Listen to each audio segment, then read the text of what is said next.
And then the bitter acceptance of that. Anyway, hey everyone, it's Kristi. How you doing tonight? I am live with my friend and co-host. You're here watching Kristi and Kevin's Happy Hour. And we have got so much to talk with you, or at least at you, about tonight. Yeah, let's be honest. As always, it's at. It's never with. It's at. Yeah. Yes. And we started a tradition where we're going to do a little bit of nerdy thing at the start of the show, and this will tie into a later segment. And then I'm going to kick it over to Kevin, and he's going to have a bit of a rant.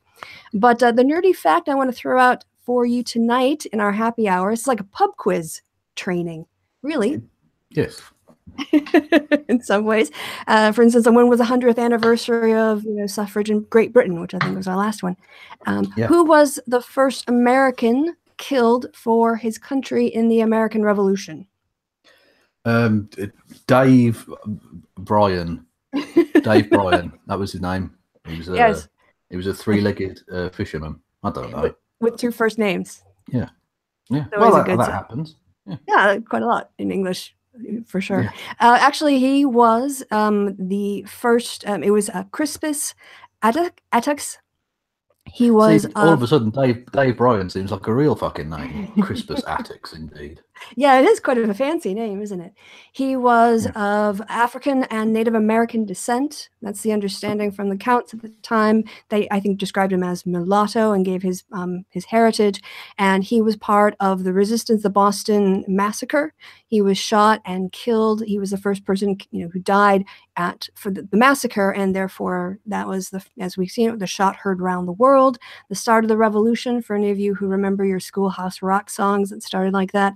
And yeah, when we talk about who is an American and who deserves to be on American soil, I just wanted to start the show off with that little bit of history to frame things a little bit.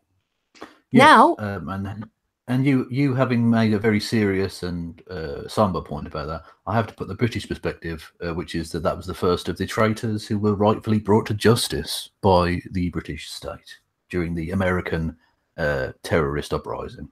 There you go. Yes, and one man's revolution is another man's terrorist uprising. And by the way, for the bereft of learning, that's what we like to call a joke in the adult world. Never mind. Yes, onto my my little ranty bit. What we're going to discuss in a moment is the Sargon versus Andrew Anglin and sundry others debate / not debate, discussion / not discussion, and we'll probably get into that nonsense as well.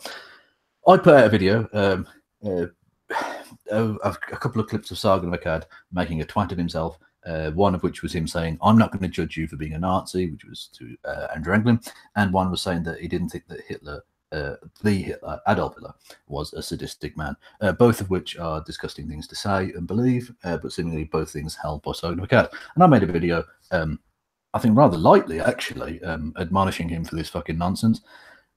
And that video was censured by YouTube. Now, thankfully, it wasn't flagged down. It's still up, although up is a very relative term, of course. It's now been put on restricted mode, which means that community users have flagged the video as inappropriate, which is ironic given that the subject matter that video hasn't been flagged, even though it contains literal calls for violence to remove ethnic minorities from America and various other places, which is all rather disgusting. Which means that Sargon of Akkad's free speech warriors don't care about free speech. Not that this actually is a free speech issue, of course, because that's a fundamental misunderstanding of that term, but they seem to think that YouTube is a free speech platform, and so they don't give two fucks about free speech. If you attack their dear leader, they will happily come and try and shut you the fuck down. They're hypocrites. YouTube are fucking hypocrites as well, based on whether you can earn the money or not. They don't really give two fucks what you do, as the Logan Paul thing, and as the existence of people like Andrew Anglin and Baked Alaska, on whose channel the debate and discussion / not discussion was held. These people even having YouTube channels shows they don't give two fucks about how appalling you are if you can earn the money, and if you don't earn them enough money, even perfectly innocent things like, "Oh my God, why are you defending Nazis?" is deemed inappropriate and flagged and put on. Oh, Kevin, your sound went out. I don't know if you want to check your connection, but your sound dropped out. YouTube. Oh, there you go. You're back. Oh, did I disappear? Yeah, you disappeared for a little bit, but it sounded like it was just the finishing up of the rant. Oh, where did I get to? Where did because I've been thinking about this all day. You So, were upset with Sargon, and you were also disappointed with YouTube, and then that's the last clear thought I remember hearing. oh, okay. Well, basically, the summing up is that they don't care about free speech, even though they do nothing but fucking talk about it. They don't even understand it, frankly. Yeah, fuck Andrew Anglin, fuck Back to Alaska, fuck Sargon of Akkad, and fuck YouTube. And what's the title of the video? Oh, that's well, you've put me on the spot there. I should know because it's my fucking video. It was called it's called in all caps with several exclamation marks or exclamation points at the end. It's called Sargon of Akkad is so left wing, which is ironic, sarcastic. Because I'm on my phone and I'm using my YouTube app to check what videos of yours Yes, I can see, and I don't see that one on the videos list. Yeah, you won't be able to access it at all on because I'm in Germany. Well, not just because you're in Germany, but on the actual app, you won't be able to get it at all anywhere. Okay. I believe you have to actually go onto the website, and even then, it doesn't show up in my uploads, but it does show up as the I think it's in the tracking the alt right and alt light playlist, and you'll be able to get it there. But even then, when you press on it, it says this video has been deemed inappropriate. Are you sure you want to view this adult content? Which you have to click yes on, and then it goes through to the thing, and you can't leave a comment, you can't see the ratings, you can't see how many views it's got. It's ridiculous. It's like a specimen in a jar somewhere. The guy from The Hitchhiker's Guide to the Galaxy, Arthur Dent, right? Trying to find the paperwork on his house being bulldozed, and he has to go to the council in the basement behind, like in a darkened area behind a filing cabinet that was locked. Yeah, well, it's ridiculous. Like I say, given the fact that the actual debate itself, which, like I say, Anglin calls for the violent removal of ethnic minorities from America, which is so obviously against the terms of service. But that video is fine. I don't know if that video, I think it's still monetized. Yeah, actually, when I clicked on it yesterday, an advert showed up. So it's still monetized. It's not been restricted in the slightest. But me daring to point out how disgusting some of those things were, and I think I used one swear word in it. But clearly I wasn't being offensive or in any real way. And actually doing, I think, something of a public service by pointing out that, supporting Nazis is rather bad. That's inappropriate, apparently, according to YouTube. Ridiculous. Absolutely ridiculous. That's really messed up. Yeah. All right. Well, hey, speaking of the discussion, why don't you kind of keep going with the flow and bring us into the main segment we wanted to talk about. Yes, well, the actual, as I said a couple of times, and it might seem a mouthful, but it makes sense when you actually watch the thing, the debate/not debate, discussion/not discussion, because, oh God, Sargon of Akkad has decided he doesn't want to talk to the alt-right anymore because they're being mean to him. Not because they're horrific people who, want to enact genocide. No. Just because they're being mean to him, saying nasty words, which is basically his entire employment history, it would appear, for the last few years. Yeah, he went on to talk to Andrew Anglin, who, for those who don't know, is the founder and editor of the horrific neo-Nazi digital shitpit known as the Daily Stormer. Is that the one that got shut down after Heather Heyer's murder? Indeed so. So, because Andrew Anglin himself wrote an absolutely disgusting article about Heather Heyer being a fat Jewish pig or something, which wasn't true. And was disgusting, and of course, as I've said before in the past, these people are anti-white because Heather Heyer was a white person murdered, and they defended the murderer. So fuck them. So he went on to discuss. Well, it was initially billed as a debate, and I believe Sargon agreed to it as a debate. But one of the first things he said is, "I don't want to debate." So I'm not entirely sure why he was there, even though he turned up half an hour late as well. So well done on being a professional YouTuber, Sargon. And then later on in the discussion, he said, "Oh, I don't want to discuss things." So he turned up for a hangout in which he didn't want to debate or discuss. What did he want to do? Interpretive have a conversation. Dance? Conversation. Well, yeah, but I mean that's disgusting stuff. Like I just thought, what do you want to do then? Fucking mime artistry. What did you turn up for? Fuck's puppet sake. show. Anyway. Yeah, exactly. Yeah, just do some shadow puppets with his hands. I don't know, get his cock out and fucking basically, inevitably they did. all kinds of metaphorical circle jerkery.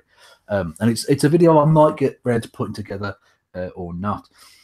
But on a narcissistic level, all the way through, because Sargon kept agreeing with him, but basically he doesn't like the alt-right because they've been mean to him, not because of anything they actually really believe. That doesn't seem to be a particular problem for him. He's a person, Kevin. He's a person. Exactly. But you remember? No, he's a person. Yeah, he did. And he has to repeat that constantly, apparently. He doesn't seem to act like a person very often, but there you go. Yeah, do you remember after the Spencer discussion, he said that I couldn't possibly argue against the alt-right because I agree with too many of their tenets. That's A, that's obviously not fucking true. And B, he sat there for, well, the thing itself was nearly 5.5 hours long, but Sargon was only there for 2.5, which is fine. They had like an after show thing with various pricks. But yeah, Sargon basically sat there agreeing with him on so much, and I've got my notes here, and we'll go through them as we go along. But he agreed with so much that I might put together like a supercut of him agreeing with the alt-right, and then ask him, well, how the fuck is it that me that agrees with the alt-right all the time when it's you doing it? You fucking cretin. Anyway, for the thumbnail in that video, you're welcome to use any of my liberalist, slogan campaign lit that I've been doing for them. Yeah, they have been very good. If you haven't seen those, go to Kristi's Twitter. You put it on Twitter. Media. Yeah, check my media. Your social media links.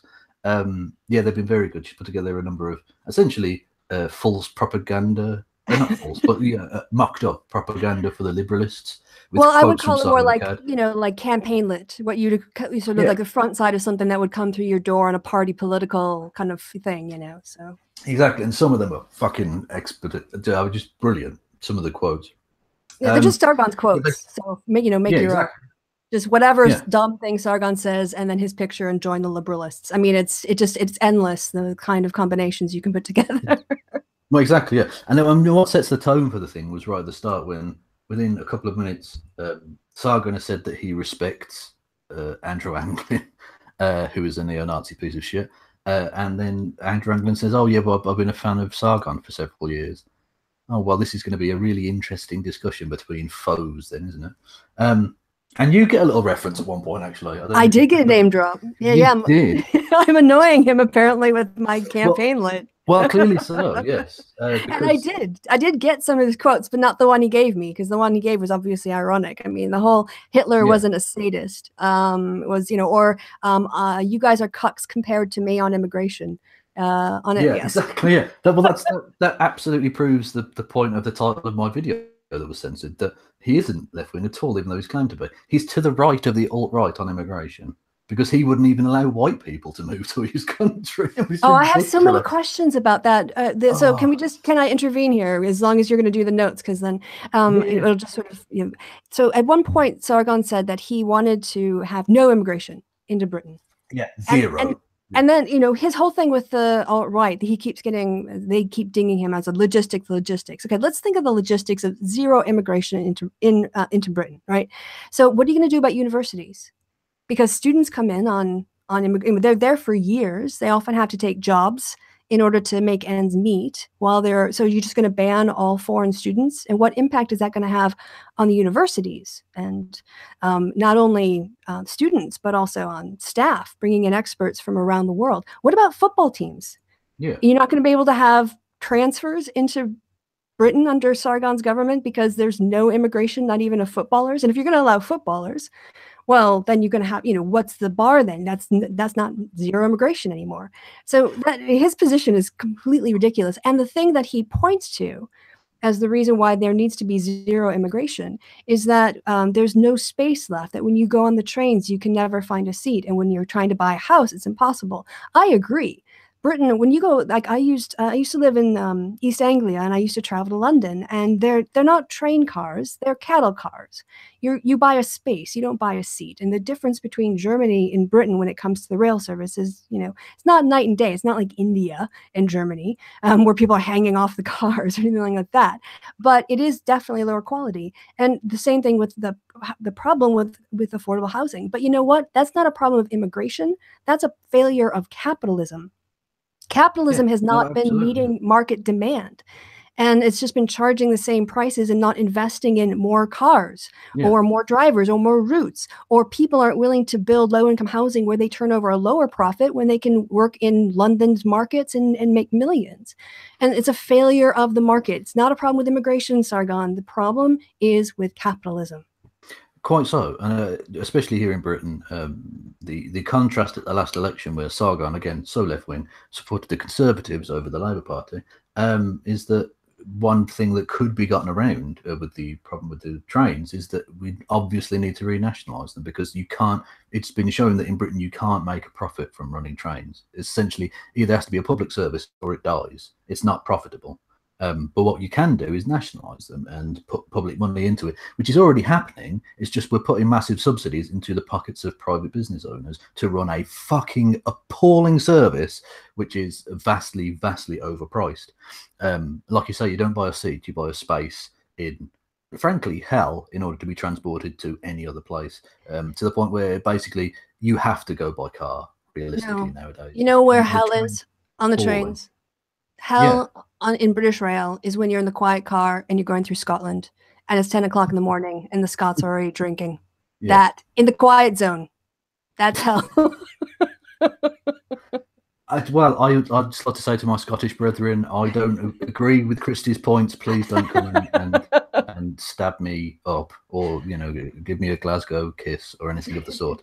I'm on my way to work. They're fucking cracking beers at 9:30, 9:36 as soon as they get on the train, you bastards. That's I'm fair so enough. Jealous. That's fair enough. If you're awake, you're drinking. That's fine. I see absolutely no problem with that. But what was I going to say? Yeah, so Sargon supported the party that A, privatised them and fucked the system up in the first place. B, has been handing out the contracts which have made the for the franchises, which are absolutely ridiculous and are not value for money and produce a terrible service for a high price, over a party that would have fixed that problem for about the same price as it is currently costing us in the appalling subsidies that we're giving to these private companies. So it's ridiculous. So fuck him. Yep. So back to your notes. Yeah. Oh. Yeah, you get referenced at about the 16-minute mark. Oh right, Which was fun. Yeah. That was hilarious. I actually just stop and go back and go, did he say something worth quoting? I went, no, that's shite. You know, I can get something better than that. Well, exactly, yeah, because he says at one point about Andrew Anglin, who hoped that he would, or he thought that he was going to come out and say, gas the kikes, which is an amazingly lovely phrase. As if you'd go onto a stream with someone who you expected to say that. Anyway, so he said that, and he said, oh, well, Kristi will take a bit of context or whatever. Kristi Winters will take out of context. But you didn't need to, because 1 minute later, you said to Andrew Anglin, I'm not judging you for being a Nazi. And that wasn't out of context. That was perfectly in context, because Andrew Anglin's saying, why do you have to compare everyone to Nazis? And he says, I'm not judging you for being a Nazi. So he's saying, you are a Nazi, but I don't care that you're a Nazi. I'm not going to judge you for that. Which I just so sums up the man. He doesn't give a fuck. He's so unmoved by the thought of this man being a Nazi. So fuck Sargon. I mean, really, fuck him. Yeah, I mean, it was pretty much Sargon trying to ingratiate himself to him throughout the discussion, and it was Anglin who kept pulling it back to, you know, the debate and the issues and things. And I will, well, I guess we should say, I mean, we're talking a lot about Sargon. The guy, the Daily Stormer guy, made basically no good points. He's got terrible, distorted versions of history, ignores massive pieces of information. And again, we had the argument, babies when they're 3 months old are calmer, faster if they're picked up by somebody of the same race. Ergo, all white people should live together and we should like segregate ourselves. Like what? This logic, this crazy baby logic came up, and I don't. Babies poop their pants too. We don't go around crapping ourselves because babies do it. It just. Exactly, it's ridiculous. Yeah, we should all reduce ourselves to the thought processes of a 2-year-old. Brilliant. Oh, not even 3-month-old. Or 3-month-old, well, even better. Yeah, well, fundamentally it breaks down to, and this is why I actually went onto the Spencer stream initially. Anglin summed it up at the very start when Sargon was doing his little thing about, oh, I don't want to debate, I just want to have a conversation. Shit. Which was that Andrew Anglin said, well, basically, you seem to be arguing logistics, and you don't seem to care about the moral precepts of this, or the underpinning. And that was the point I made, that I don't think they were challenging that. They were basically giving the ground of saying, morally, what you're asking for is permissible. Therefore, let's just discuss about the logistics of it, which is ridiculous, because what you're asking for is fucking disgusting. What you're asking for will A, inevitably lead to genocide, but B, is appalling, because you're basically saying to people, you were born and have lived in this place for your entire life, so were your parents or your grandparents, whatever, but you were, definitely, and now you're just going to have to leave, and if you disagree, we're going to shoot you or put you in a fucking truck and send you off or whatever. It's appalling, and he doesn't seem to care or want to argue that. Well, in fairness, I do think that was the logic of Sargon's point. There's just no emotional weight to it. It's more like he's watching the physics of a ball being hit by a bat at a certain speed at a certain angle and saying, if you have this idea of the collective being the most important thing, and that means individuals can be sacrificed for the collective good, then you get to a situation where if you're justifying using violence to remove people, you're going to end up killing people. That's an inevitable consequence of where Anglin was going. And he did say that, but he didn't sort of say in terms of human rights violations, he was arguing it in some ways from civics and ownership of property. Exactly. This is my point, right? He's not arguing the morality. He's arguing just like a legalistic individualism. That's all that's being done there. He's not arguing about morality or ethics. He's basically saying, and not just that, but he's taken the Neuberger poem of, the first they came for the Jews, but I wasn't a Jew, so I said nothing thing. He's taken that as very, very ultra literal, in the sense that he doesn't care that the underpinning morality of that attacking people for being Jewish, but either physically or otherwise, is disgusting. He's basically saying, I'm only going to stand up for these other people because they might come for me eventually. That's it. He doesn't care about the morality or the ethics. He's literally just protecting himself because he wants the legal right to be an individual, and that's it. There's no morality involved in what he's saying. Right. Okay. Yeah. And fuck him for that, because that's so pathetically selfish. That really is. Like, he only cares about the property rights of black people because one day they might come for him. Fuck you, and you don't care about property rights. Kevin, he doesn't care about your moral outrage. Yeah, I'm sure he doesn't. Yeah. Absolutely. He doesn't care about anyone's moral outrage except his own. Yeah, exactly. Which is all. Oh, V popped up. Oh my God, V, can you suckle upon his teat any worse? I mean, you're an embarrassment, man. Every time Sargon turns up, V's there, like his little fucking. He's like the little creature that lives on Jabba the Hutt. Yeah, he's like that little creature just running around. That's V. It's ridiculous. Fuck, I mean, and that's the V. I mean, V's a prick, but he's not like an evil person, and I think he makes some good points. I think he brought up one or two interesting questions for Anglin, but he's just, oh God, you're a lapdog. It's embarrassing. Well, as long as we're giving credit, I will give Sargon some credit for making not really a good argument because it was mixed up, but he had a period of minutes where he was actually coherent and he wasn't trying to evade or dodge or anything. He was actually explaining an idea in his head that was pretty well formed for, like most compared to the other things he said during the course of that debate, not a debate, discussion, not a discussion, conversation. Yeah. And what he was arguing was that, again, it was that logic I was talking about before. He was conflating sort of collectivism with authoritarian justification for things like purges or things like gulags or the concentration camps, and sort of conflating the two ideas. And what he was really making was a critique of authoritarian governments that use ideologies around the notion of a pure whatever that inevitably justify any kind of purity or purges in order to become pure, whether it's the French Revolution or the Stalin or anyone else. Yeah. And but the problem was he kept calling it collectivism. And collectivism is, you can't equate that with authoritarianism. Collectivism is a sort of a separate thing. And that was why it was almost a good idea.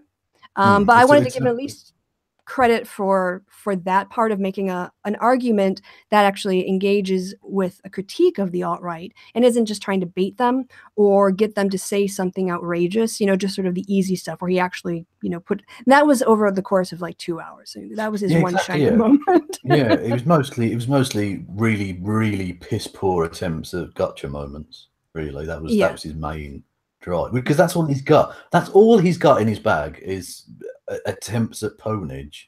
But it That's was all he one can. more than England. It was one more than England. True. So True. Yeah, true. Because that that's guy because was just, we can Sargon's at get to least him. Sargon's at least relatively sane, whereas Anglin's just out there, man. Fuck. Anyway, but having said that, Sargon agrees with him on several occasions, including when they were going about immigration and Muslim rape gangs and all of this. But Sargon's conclusion agreed with Anglin when he said that, oh yeah, Muslims are a problem, are in inherent danger, but he doesn't blame anyone except the hard left. Now, what Sargon means by the hard left is anything that doesn't agree with me 100%. It would seem. Labour, New Labour. Well, not just New Labour, but I mean the Conservatives have been running British. Well, he was having a immigration pop at policy. Tony Blair. Yeah, he was having a pop at Tony Blair's immigration policy. True, but I mean the Tories have been in power a lot longer during Sargon's life than the Labour Party have. That's very true. Yeah. So I mean that they're the hard left. Was Margaret Thatcher the hard left? Was he? So was he? Was she? Sargon. Anyway, yeah. He then, oh yeah, one of your fantastic posters. I don't think Hitler was a sadistic man. That's a direct quote from Sargon of Akkad, and he later goes on to clarify when he says that I don't think Hitler was a monster. Yeah, now, he made this weird comment. He's like, not personally. I don't think he was sadistic personally. What? Well, that's not true either. Actually, if you look at the fact that he murdered his dog, the way he treated it. If you look into his personal past, the way he treated his niece, who he clearly had sexual feelings for, but knew he couldn't act on them, and so essentially kept semi-imprisoned, unable to speak to other men. He was horrific. Oh, after the failed assassination attempt on him, the people who were accused of involvement in the plot were hanged, I should say. They were hanged with piano wire, and Hitler had it filmed so that he could watch it. Yeah, that's absolutely. Yeah, absolutely, he was. But Sargon either doesn't know or doesn't care. Right. And it genuinely could be either of those possibilities. It really could. Yeah. Then an interesting thing I noted, because it's obviously not just him agreeing with the far right, but he agrees with Thomas Sowell at one point when he says that black people are poor because of the welfare state, which just goes to show he's not left wing, because either he's pro or he's anti the welfare state, or he's pro black poverty. Either one of which is not a particularly great position to hold, Sargon. Just saying, bro. Yeah, if we could go back too, because when they had the discussion about rape gangs, they only discussed Muslim rape gangs, as if other gangs of men don't rape. And exactly, yeah, as if they haven't just all been supporting Roy Moore, the child rapist, and they didn't support Donald Trump, the child rapist. You know, when Sargon said, yeah, I have a problem with, Muslim rape gangs, he didn't say I have a problem with rape. Exactly. They were just of course he doesn't. framing this entirely in terms of the issue of Muslim rape gangs. Now, I looked into this because I was after the Spencer stuff and the whole idea of, if we just get rid of all the brown people, all the crime will go away. In terms of sexual assaults and rapes, those happen 90% of those incidents happen within the same ethnic group. And that's the same for pretty much every ethnic group. It might be 93%, 89%, 90, whatever, but it's somewhere in that 90-ish% across ethnic groups, which means you're not going to stop white women getting raped if you get rid of brown men, because the people who rape white women tend to be white men. Well, they don't. First of all, they're not trying to stop white women getting raped. Just stop them getting raped by non-white men. That's all they care about. So that was just like, for me, and they didn't bring up the fact that they've been pushing this Christian West thing. Like, if you look at the Catholic Church and its dealings with the children of the West and the East and the North and the fucking South, they've been raping left, right, and centre. So fuck you. I'm going to shout it. I'm going to shout it out again. The Keepers on Netflix. It's horrific content warning for child sexual abuse and other forms of just really messed up stuff, but it talks to the victims, and it goes through actually a case, a murder case that was tied to these sexual abuses. And so it's a documentary, it's an expose, it's a murder mystery, it's psychologically terrifying, and it completely exposes the corruption, the rape culture, how deep it is inside the Catholic Church, and how it's still going on. So The Keepers on Netflix. Yes, I mean I haven't seen that, but I actually may do now. But anyway, but it's just be like it's rough, but it's worth it. Right. Anglin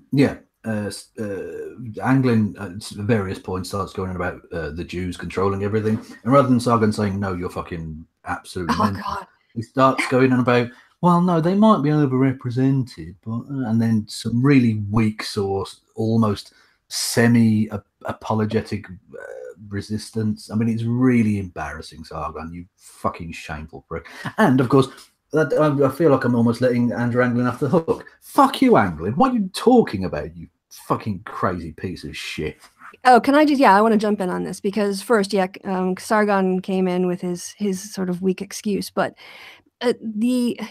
everything, the whole overrepresented, right? And they go, they're massively overrepresented. And I thought, well, interesting that when Jews are massively overrepresented, that's a problem. But when men are massively overrepresented relative to women, that's not. But anyway, getting back to how often he made everything to be a Jewish conspiracy. Everything, literally everything that's ever gone wrong is down to some sort of Jewish cabal.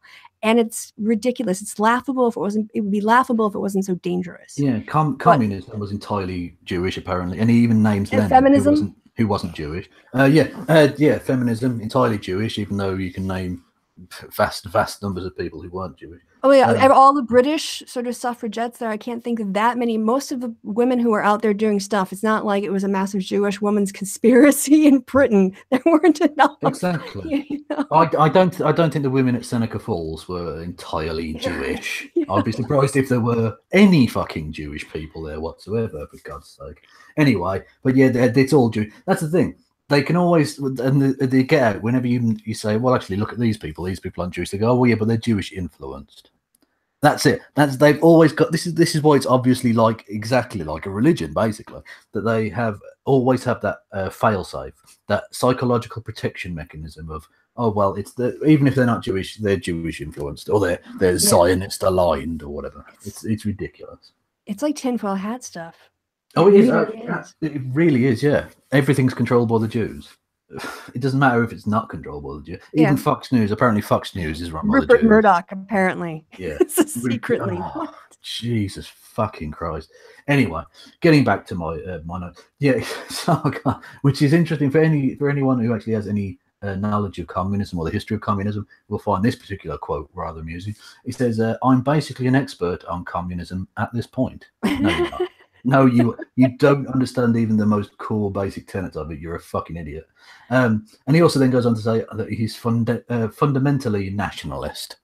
Wants us to believe he's left wing, but he says he's fundamentally nationalist. And at various points during the debate, espouses his civic nationalism. He's alt-right. And cultural imperialism. Yeah. Yeah, because he's so left. Yeah, and agrees with the race and IQ bollocks. He cedes that ground rather willingly. Goes on about how gypsies are terribly low IQ. I mean, fuck you, man. It was just a so he says he's against imperialism. He says at one point, really bizarre thing where he's given an analogy of white people going to other people's countries and how that's bad as well, apparently. When he uses the example of Swedes going to Egypt and then said, oh, Swedes are probably a bad example because they would probably just convert to Islam. What the fuck are you? What bizarro alt-right world do you live in where you think the Swedes are the Swedes are the Swedes. They'll go there and be Swedish, but just in Egypt, convert to Islam. Fuck you. I think they're quite secular in Sweden. Yeah, highly secular. He's totally bought into the alt-right fever dream of Sweden as the cock central. That's his entire thing. It's ridiculous. Oh my goodness. So any other things in your notes that you want to go over? I've got a few more bits and bobs. He agrees with Anglin that mass immigration is bad. He says that he thinks that he wants to close the borders completely. He's pro Donald Trump's fucking wall. Oh God, you're so left wing, Sargon. Please stop, comrade. He agrees. Oh God Almighty!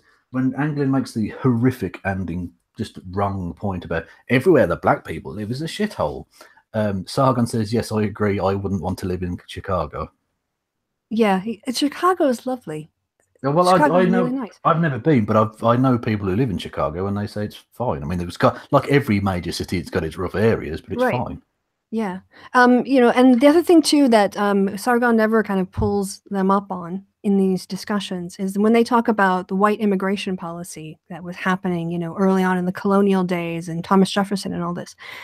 They completely overlook the fact that that Americans were importing slaves from Africa, and for decades, hundreds, you know, a couple hundred years, and you had people were being brought to that country, brought to our country, not them there right now, but against their will. They're born there, they live there, they have their kids there. And the idea that we first are going to have a country that kidnapped their ancestors from Africa, and then have the white people turn around and say, no, now we're going to expel you from the country. You've actually had ancestry here longer than me, and send you back to Africa. I mean, it's exactly that's the thing. A lot of the black people who live in America now do have longer ancestry in America than most of the, well, not most necessarily, but a lot of the white people who came afterwards. The Western expansion, well, a lot of including, of course, the President of the United States, whose mother was from Scotland. But there you go. That's fine, apparently. Yeah, because he's not white, he's orange, but you know what I mean. Sargon goes on to agree that whites are being oppressed, although he does. This is one of the few occasions upon which he did actually say not by the Jews. He did actually explicitly say, no, you're wrong, you're not being oppressed by the Jews. Although he does say that men are being oppressed by feminists, which is quite cool. It's quite cool because I didn't realise I was doing that. So I'm gonna put that on my fucking curriculum vitae. Definitely. Okay, I know that Justin Trudeau has said that he's a feminist. Is he somehow oppressing Canadian men and women who, in some sort of feminist way that well, he had a gender-neutral cabinet, although apparently it's not anymore. But he started off with a gender-neutral cabinet, gender-balanced cabinet. We don't cancel each other out. I think that's how it works, isn't it? You've got to get to zero. You've got to get to zero, and then you're fine. All right, and little Miss Grammar Artsley, Jesus. A gender balanced thing. So clearly, he's trying to hamstring men. It's not just a piece of show from a pseudo liberal who doesn't actually give a fuck and he's just an idiot. And I'm sorry, I've got a lot of time, or had a lot of time for Justin Trudeau when he first came in, a lot of promise, but he's just, oh god, he's such weak source bullshit. He can fuck off. Anyway, he's clearly oppressing the men's. We talked about. He said he's for zero immigration, totally unworkable, and like a lot of Sargon's ideas, not in the slightest bit thought through. Just a nonsense because he wants to appear hardcore. He says you guys are cooks on immigration compared to me. Again, amazing quote. Imagine that. Imagine claiming to be on the left and saying that the alt-right aren't strong enough on immigration because they would allow white people to immigrate. Amazing. He advocates cultural imperialism. I'd like to hear more about that because he says that and then gets sidetracked as off Sargon often does, and doesn't actually give you a proper. He keeps saying, "Oh, well, we need to educate people about the culture." Where for a start off, we don't have a culture. We never have had a culture.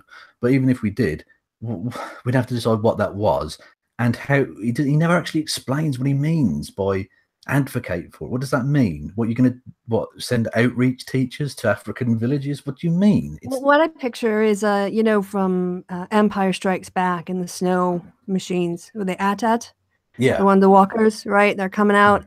So that's like represents Sargon's cultural imperialism, and what it's doing is saying things like, you can't have that masala, here's bubble and squeak, and you can take away that croissant or whatever. That's not British enough. No. You've lived in Europe long enough. I'm not going to allow you with that American pronunciation. Say it properly.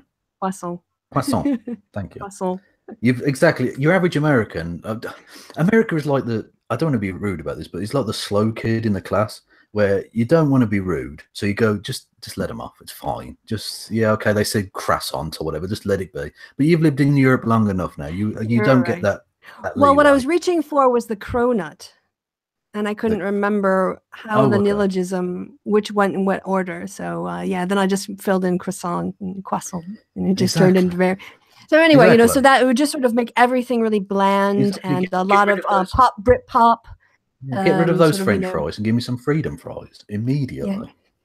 Lots of Clarkson television on every, you know, I have Joey Clarkson everywhere. Oh, that man needs to get hit in the face with a brick. That's he's right up Sargon's alley. I mean, that would be his cultural imperialism, would be Top Gear, you know, sort of. But that's not a threat of violence. That's just that's a thing that, you know, would be something. I'm not going to do that though. So don't try and flag this video down on Kristi's channel anyway. Fucking hell. So, you know, forget Jay-Z. We've got Franz Ferdinand over here doing the same album. I don't like Franz Ferdinand particularly. Yeah, but they make the same music every single album. I don't know if you saw. Yeah, I posted on Facebook. Said I listened to the whole album. Yeah. And then I looked up and it was actually the Arctic Monkeys that switched over, and I hadn't noticed. Well, the accent of the singer should give it away, Kristi, please. It's almost like you know. Well, it reminds me, actually, to a degree, it reminds me of the Red Hot Chili Peppers.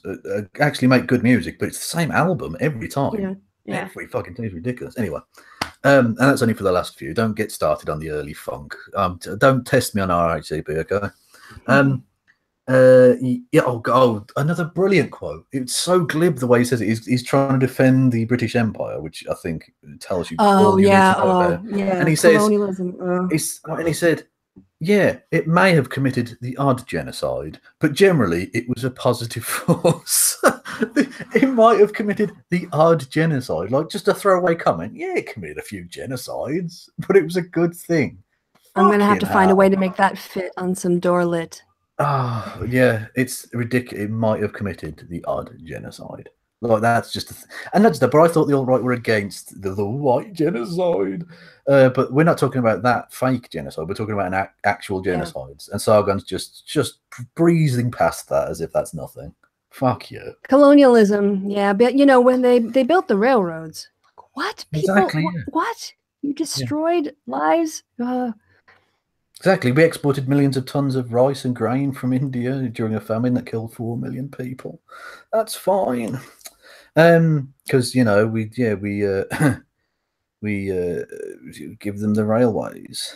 And that's about it, really. We gave them the railways and repressed them for 2 centuries. Fantastic. Oh, and really untenable borders that have created conflict ever since. Yeah, well, exactly. Yeah, the partition of India is down to us, and that killed, was it 25 million or something absurd? Yeah. Anyway, well, we've discussed he says he didn't think Hitler was a monster. Just so incorrect on every level.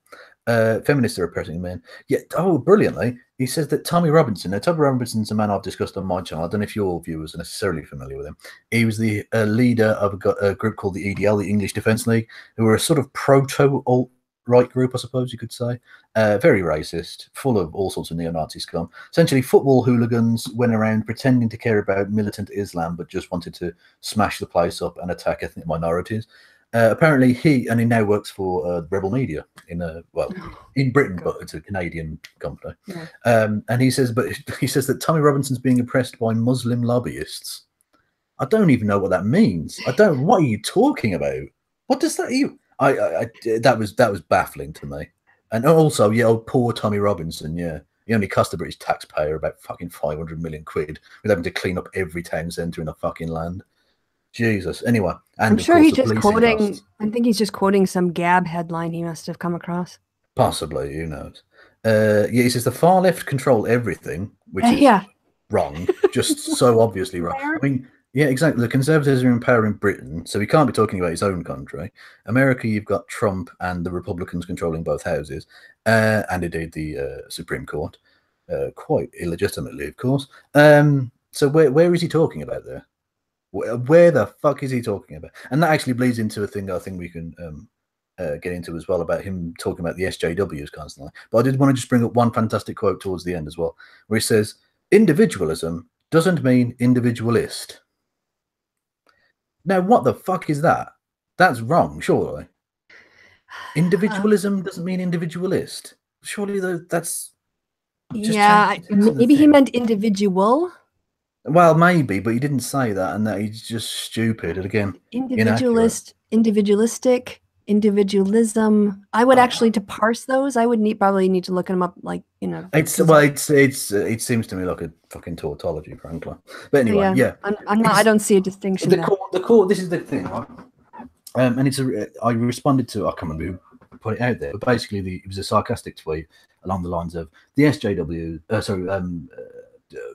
Racial imperialism isn't a problem. The SJWs are what needs to be done. Now that was sarcastic take on like the anti-SJW crowd, and I just responded to it with liberalism 101, because that's precisely what that is. That's the core tenet of it, and you could see it throughout this fucking debate / not debate, conversation / not conversation, fucking piece of shit. That Sargon keeps saying, but you don't care about the SJWs. Well, firstly, the alt-right do care about the SJWs. The SJWs isn't a thing. Why have we just accepted it to thing?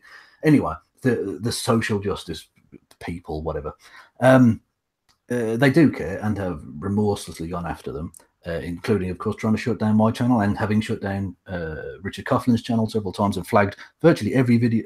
Virtually every person I know in our community has had their videos attacked in this way. And indeed, we've now seen the alt-right Discord server where they're literally trying to flag people's videos down and down-thumb them and all the rest of it in waves. So fuck you, Sargon. Yeah, the only video I'd ever had taken down was one that was making fun of Sargon, and all it did was clip his voice. And it got flagged down. Yeah. Well, this happens a lot with Sargon's fanboys. They don't care. So clearly they do. But also, this is the point, right? Some random person on Tumblr saying a thing you don't like I don't know, all PIV is rape or something like that, is not a threat. It might be annoying. It might actually be aggravating and angering. It's not a threat. One group of people who want to violently expel anyone they don't like. And Sargon actually made, to give him some credit, he did actually make the very good point that actually once you begin the process of going down this road, eventually you will end up doing the same thing to lots of white people. Because I assure you, if they were ever to try that shit here in Britain, I would physically resist them. So they'd have to fucking kill me. They'd have to deal with me. And I know a lot of white people who feel the same. And I know the same is true in America and Germany and everywhere else. A lot of white people would resist them. And so eventually you'd say, well, for the good of the race, we're going to have to kill these white people too. So you'd end up actually attacking a lot of white people as well. And that's where the purges come. Yeah, exactly. Yeah, exactly.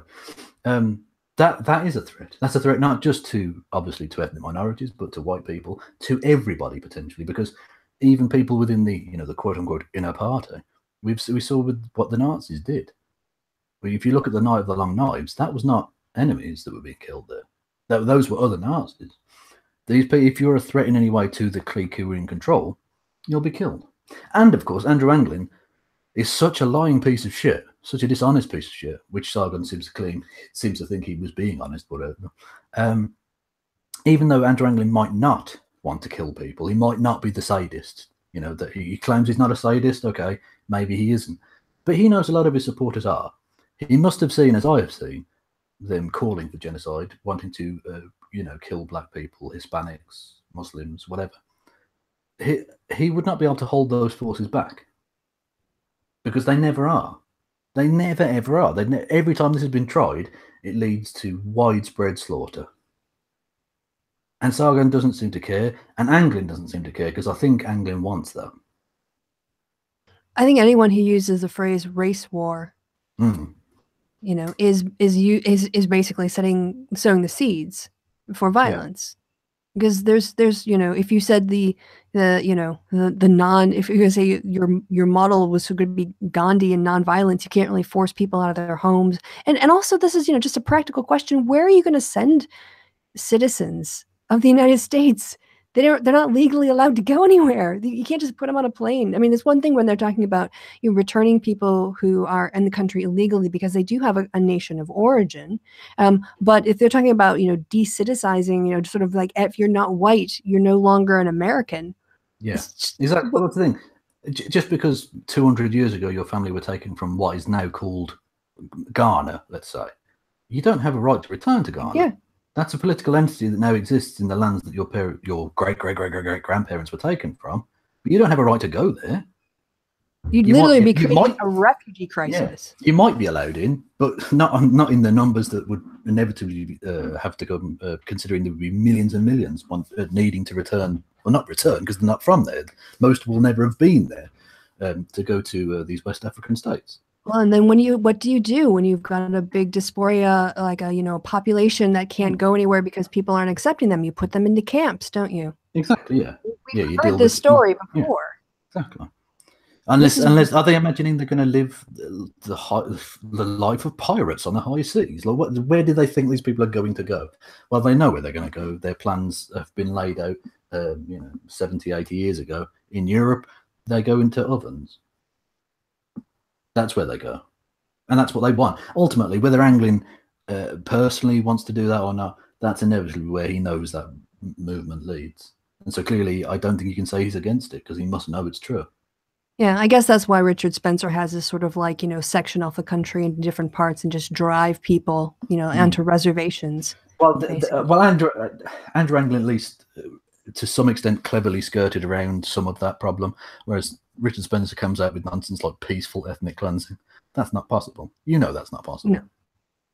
It's never been possible. Every time ethnic cleansing has been tried, even if it starts off reasonably peacefully, if you look into the early days of the Nazi regime, they put a lot of pressure on Jewish people. They made life intolerable for them, but they weren't actually murdering them en masse at the start. Oh, you mean they were encouraging self-deportation? Indeed, yes, indeed. They were trying reasonably peaceful ethnic cleansing. And they even had a plan called the Madagascar Plan, which was when they took over they annexed France, they got the French colonies, one of which was Madagascar, the rather large island off eastern Africa. And they were going to ship the Jews of Central and Eastern Europe to Madagascar and just drop them there. It doesn't matter that people were already living there. It was the land of other people. Who cares? Europeans didn't give a shit about stuff like that. Exactly. It was their land. So fuck it. They're just going to drop lots of Yiddish people randomly on Madagascar. But they've inevitably found that was going to be cost prohibitive. So they didn't do that in the end. And then obviously, inevitably, it always leads with, well, we can't send these people anywhere. They're not going anywhere. And this is the thing. They say, drive them into ghettos. Yeah, people wouldn't want to live under these conditions. Well, they don't care. A lot of people look at Syria right now. Syria is an absolute hellhole and has been for 5 years. The other thing is that other countries weren't taking them. Britain wasn't accepting Jewish refugees. The United States wasn't accepting millions. There was no Merkel letting 1 million people in. Well, Anne Frank was on a boat to America that was turned back. Mm-hmm. That happened. And we know what happened to her. People, Sargon says, for instance, that he doesn't want any immigrants at all into the UK. So let's say they both get their way. Anglin becomes president of white America. Sargon becomes the prime minister of liberalist Britain. Then if any black folk wanting to leave America and say, okay, well, let's go to Britain. They speak English. They're similar enough cultures. Let's try and go there. No, he sends them away. Where do they go? Where do these people go to? Yeah, they go to chambers and graves and ovens, as they always have done. This is where this leads. We've been down this path before as a species. Let's not go again. Too bad Sargon didn't say that. Yeah, because he doesn't care. All he cares about is his own property rights. Right. Because he's so left wing. Because when you mix something, your labor with something, then it's yours, unless, of course, you work at a fast food restaurant or you work at a retail store or, you work in an office.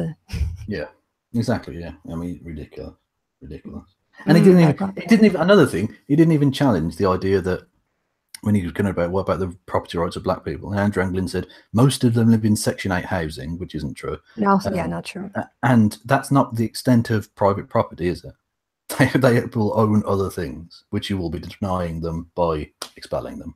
So just because they don't own their house doesn't mean they don't own stuff, and doesn't mean they don't own themselves. Can I also point out that when Anglin said, what is the black community or whatever is like offered society or white black people, and Sargon was like, well, you mean individuals? He's like, no, like the people, like, as a people. And Sargon's like, well, what of white people given society? He's like, everything, like the Constitution. Like, well, that was an individual. That wasn't like the people, Yeah, And so his concepts are all over the place. Yeah, most people at the time the Constitution was written couldn't read or write. They had no influence over the fucking Constitution at all, and they had no say in it. That's ridiculous, yeah. And they do this. Well, we gave them the telephone. No, a white person gave you the telephone. White people didn't give you shit. Right. And this is it, so Sargon named one person and they mocked him for it. I'm like, no, you can't name anyone else. And you're like, this is why we have Black History Month, because we don't know the names of those people. You know why? Because we've been reading out of white history textbooks for all this time, and they're not mentioned. Exactly. Well, this is the thing when they're going about, why isn't there a White History Month? And you just have to say, if you realise we've had the White History Month every month for the last 500 fucking years. Yeah. I mean, what are you talking about? I mean, and I agree to an extent that Black history shouldn't be relegated to 1 month. We should teach Black history all year fucking round. But that's why it's being done. I understand perfectly well why. To highlight it. Right? It's to highlight it and make connections and teach people things. It's sort of a rallying point, like with anything else, like cancer ribbons or whatever else. It's a touchstone. It's a way to communicate, like, hey, here's this thing. You should maybe think about it every once in a while. Yeah. Exactly. Like, why do they have a national day of X? It's to raise awareness of a thing that's been underrepresented or not as prominent in society as it should be. Yeah, I think we talked on this show before about Hidden Figures, the film based on the lives of Black women who were vital to getting a man on the moon. Yeah. And their stories, those are just 3 of the women that were part of it, and there were more that did other works and in the computer, the programmers. Yeah, I'd never heard of them until the movie. So clearly it did something positive, certainly for me, and I think for probably a lot of other people, by teaching you the history behind a thing that you thought was like, oh, that's white people that did it. No, it wasn't. Just because you see them on camera, because they're in the front of the store, doesn't mean they're the only people there. Yeah, Neil Armstrong was not the extent of the moon landing. Yeah, but all the tech guys, it's always buzz haircuts and the thick-rimmed, horn-rimmed glasses, and they're all smoking at their desks. That's sort of the Ron Howard Apollo 13 sort of vision of the control room. But that wasn't the whole story. Ron Howard, it always reminds me of the Richard Curtis fake white world that exists. Like it's such a whited up, sanitized version of the world that actually exists. Oh yeah, it's all that's through a lot of gauze and gloss. Not a whole lot of bad stuff happening in those movies. Very idealized. Mm-hmm. Yeah, so that was that was kind of a crazy. I think we've gone over kind of the content. Yeah. Were there other points? Because the other thing I guess we could raise before we talk to the chat, if we don't have any time to talk to the chat, we've been so busy ranting. I don't want to talk to these fucking I ask you every trolls. time, will you watch the chat? You're like, oh yeah, I'll watch the chat. And then you're like, fuck the chat. I know, I've been watching the chat. I don't want to associate myself with this riffraff. It's not for me. You mean your viewers, your fans. Exactly, yeah, exactly. Anyone who would want to be a fan of mine, I don't want to have as a fan. They've got poor taste in YouTube. I am only joking, of course. You're all delightful individuals, I'm sure. But come the revolution, you will all have to be shot, obviously. No, I've been following the chat, and it's been a lot of people agreeing. There's been the odd troll, but the blue spanners have done good. Good. Way to go. Wrenches, spanners, depending on what side of the pond you're from. Hey, we can also talk to. Yes. On the way out about Sargon dodging and dancing and weaving to avoid having to agree to a second debate to Richard Spencer. He does this so many times now. His whole yes and then ghost you. They're like, oh yeah, we'll do that. And then he just ghosts you. And then he won't give you a clear answer. Bizarrely. And I think Sargon was right to be annoyed that people were just randomly added to the thing. Like if you go into a hangout agreeing to talk to X person, it should be you and that person, right? But a couple of times Andy Warski popped up and bitched out Sargon about having, like I say, kind of agreed, but kind of not given an absolutely You know what he did? He did thing. that like the classic stereotype of a guy who's hitting on a girl at a bar, and he thinks he's doing really well, and she's just like, okay, you know, I'm going to stay here because my friend is finishing her drink, but I'll talk to you. And then he's like, oh, well, you know, let me give you my number. And so she hands him his phone and puts in his number, and then she takes it back and like writes, you know, like, oh, what's your name again, Peter? Oh yeah. And he's like, yeah, I'm going to get a call. And what in fact she's written on her phone over the number when it rings is no. Yeah, basically, yes. And I think Sargon, bizarrely, Sargon's the man in that case, bizarrely, because he knows he's the loser in this situation, because he's essentially not wanting to do it because he got embarrassed last time. Yeah. And that's the thing. When you go up against someone who's got such piss poor arguments as Richard Spencer, you shouldn't be getting embarrassed. Like you might have a bad day and you're in a tough crowd and you're not eloquent enough and you might not absolutely like completely show the best of yourself, but there's no way you should be humiliated in the way that he was. I watched a bit of it. Yeah. To the point where I saw one or two lefties, and I think they're wrong, but I think the fact that this is raisable as a conspiracy theory or whatever, I think shows you how poorly he did. They were saying maybe he's an alt-right stalking horse who essentially goes out there to be beaten by the alt-right to make the alt-right look good, which I don't think is true. But like I say, the fact that that's even plausibly recognizable as something akin to reality is, I think, shows you quite how poor he is at debate. I watched V's reaction video to Sargon's performance, and he criticized him on a couple points, saying, you know, if you don't understand that the Immigration Act of 1965 is going to come up when you're talking with the alt-right, you failed at the first hurdle. I'm paraphrasing. I don't think that's, but that was sort of the sentiment. He's like, why weren't you more prepared? Basically, And when V, your little lapdog, is criticizing you, you did poorly. You did very poorly. Although it's interesting actually, with I think that would have been a good point to raise had Sargon had a mind. Oh, you just got super chat. Okay. We'll read that in a second. Yeah, that's my super chat noise. You want to hear it again? Yeah. Ooh. Well, that sounds like you might just be getting slightly aroused, I'll be honest. That sounded hey, if it brings in more super chats. Well, that is fair enough. Whatever. Kristi Woo. Woo woo. Kristi. The Kristi Woo could be a Chinese person. Don't be silly. That's racist. What was the point? Sorry. With the 1965 Immigration Act, A, you should know it's going to come up, and B, how can you possibly say that the people who passed that were the hard left? If it's the hard left that are doing this, what the fucking the Democrats and Republicans of 1960s were hard left, are they? Oh, just go away. Yeah. I mean, they literally had, they were okay with, black segregation. It was about rectifying problems that had been left over that the civil rights movement was about, because it isn't fair to say if you're an American, your family has been there, they were brought as slaves, and yet people from your background can't come and have their chance in America, but all the white people can. Like that's not like, how is there any kind of like equity there and so we had a big reform of the immigration system, and I'm sure it was probably needed. I'll look more into it if I ever have to do a deep dive to debate the alt-right, but anyway, sorry I interrupted you. Oh no, I was just going to read out the super chat. A guy called Patrick EBFG. Do you know that person? Nope. Hi, Patrick. Well, hello, Patrick. It's a Cronut Money.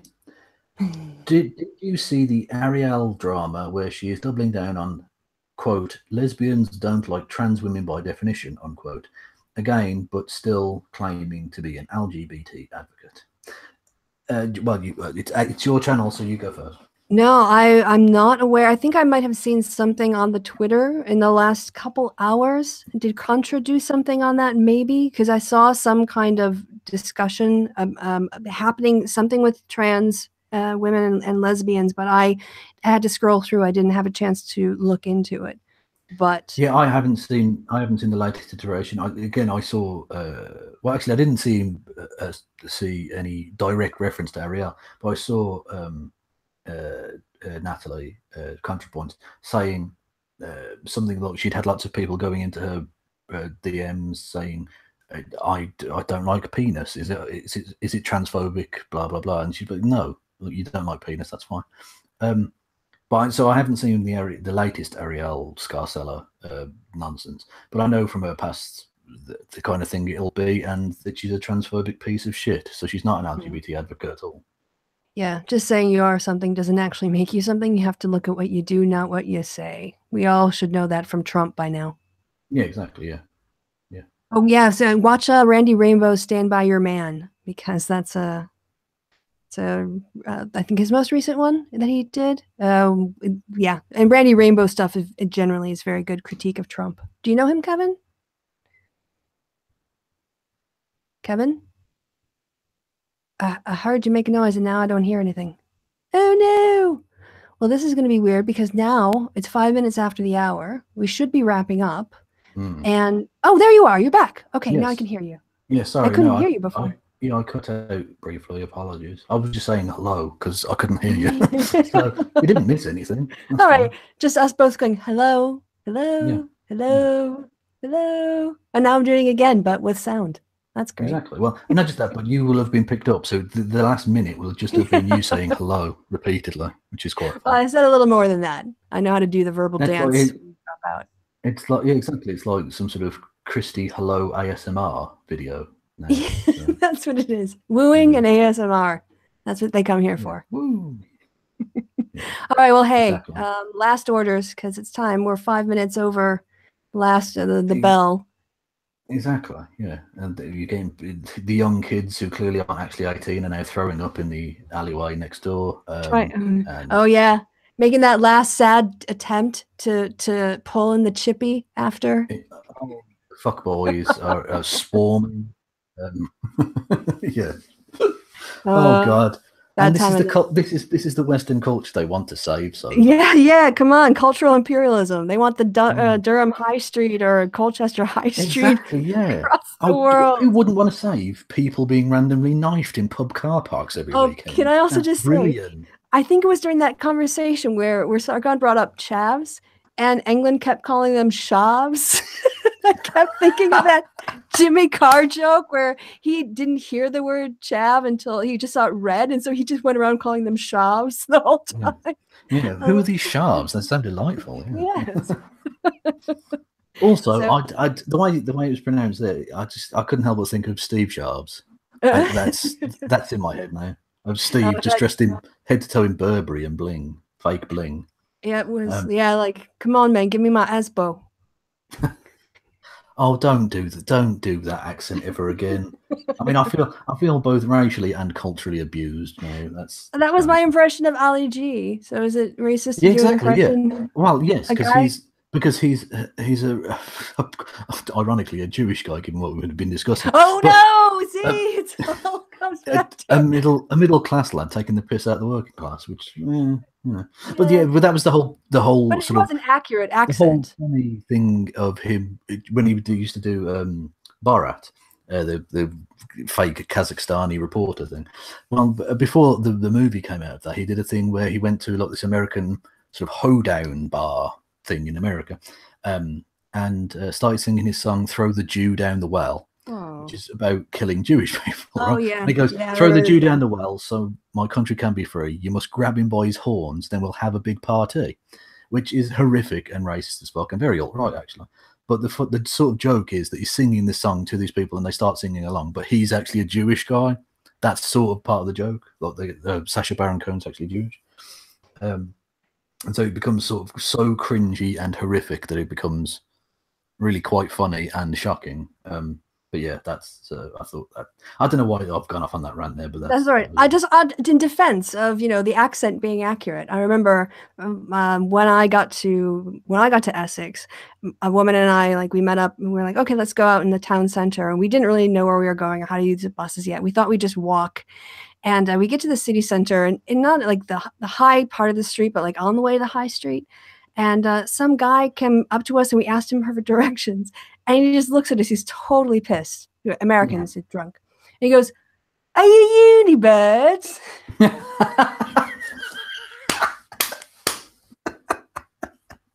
And none of the Americans understood anything I just said. Yeah, exactly. But trust me, that's funny. That is funny. Yeah, exactly. Yeah. Oh god, I've heard a couple like that as well. There was an American in a bar, and someone said, "Are you one of them posh slags from the uni?" Oh god. And that wasn't him trying to be offensive. I think he was genuinely trying to pull. I mean, it was just. Oh, no. I do hope it didn't work. Fucking hell. Yeah. I hope she wasn't taken in by that accent alone. Exactly. That's well. It can open American legs. There's no doubt. There's no doubt. But I think there's some truth in that. We'll just we'll leave it at that. Yeah. Right. Well, anyway, guys, well, I think that's the thing. She may not have been born in Essex, but that's yeah. You can pick up bad habits. I can be an Essex girl sometimes. No, I was like, I wanted to say too that I tried to not mute myself when I was laughing as much because for people who watched the last time, you'll hear that I went silent. But there was a bit in our last show where I just couldn't get over the fact of myself as of McVeet's caramel digestive. Yes. And I lost it. Like tears were streaming down my face. And Kevin had gone on, he was ranting about Brexit. But when I play it back now, I really wish I would have just had the laughing fit on air because I needed to blow my nose. My eyes were watering so hard and I had to call like heaved. Exactly. It was really good. So not just that, but it sounds like all of my lines aren't landing because you're just muting yourself. So it looks like I'm getting fucking absolute tumbleweed from you. Yes. It's like, ooh, I can't. Yeah. So I'll try to do more of me laughing on air. So anyway, all right. With that bombshell, all that's left to be said is that I've been Kristi. Kevin has been awesome. Our 66 viewers are definitely awesome. And goodbye from me and goodbye from Kevin. Say goodbye, Kevin. Goodbye, Kevin. Go watch his channel and sub. Bye.